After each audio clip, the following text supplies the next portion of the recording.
6.9 तीव्रता का भूकंप आया है उत्तर पूर्वी तट पर। 6.9 तीव्रता का भूकंप आया है। इवाते के पास धरती कांपी है। लोगों में दहशत है। प्रशासन अलर्ट पर है। नुकसान का आकलन जारी किया गया है। आफ्टर शॉक की आशंका है। लोगों से सतर्क रहने की अपील की गई है।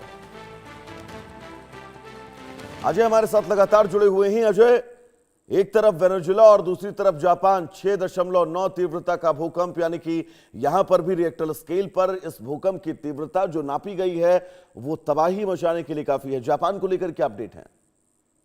देखिए, बिल्कुल आपने ठीक कहा। जिस तरीके के भूकंप के झटके यहाँ देखे गए हैं, उस हिसाब से ये साफ लग रहा है कि ये भूकंप के झटके जो हैं वो सिर्फ यहीं तक सीमित नहीं थे। जापान में भी इसी तरह से भूकंप के झटकों को महसूस किया गया है। जानकारी के मुताबिक जापान में भी 6.9 तीव्रता के भूकंप के झटके जो है वो देखे गए हैं और ये भूकंप जो है उसने कई तरह की आशंकाएं वहां पैदा की हैं, क्योंकि सुनामी का अलर्ट पहले ही जारी कर दिया गया था। हालांकि दोनों ही देशों ने अभी तक मरने वालों की संख्या कितनी है, कितना नुकसान हुआ है, ये साझा नहीं किया है, मगर इस चीज की आशंका है कि ये काफी हो सकता है। जापान में हालांकि पहले भी इस तरह से भूकंप के झटके देखे गए हैं, मगर जापान जिस तरीके से वापस रीबिल्ड हुआ था उसके बाद जो है वहां पर नुकसान जो वेनेजुएला के मुकाबले जो है वो कम हुआ होगा, इस चीज का अनुमान है। मगर जब तक कि ऑफिशियल फिगर नहीं आ जाता ये कहना मुश्किल होगा।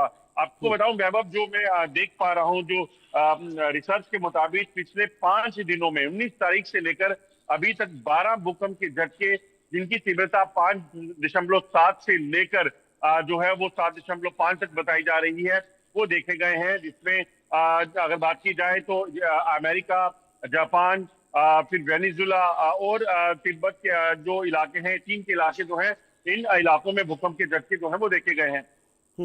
मुश्किलें बहुत है अजय। फिलहाल आपका बहुत बहुत शुक्रिया इस तमाम जरूरी अपडेट्स के लिए, हमसे जुड़ने के लिए और दर्शकों तक बहुत महत्वपूर्ण जानकारी पहुंचाने के लिए।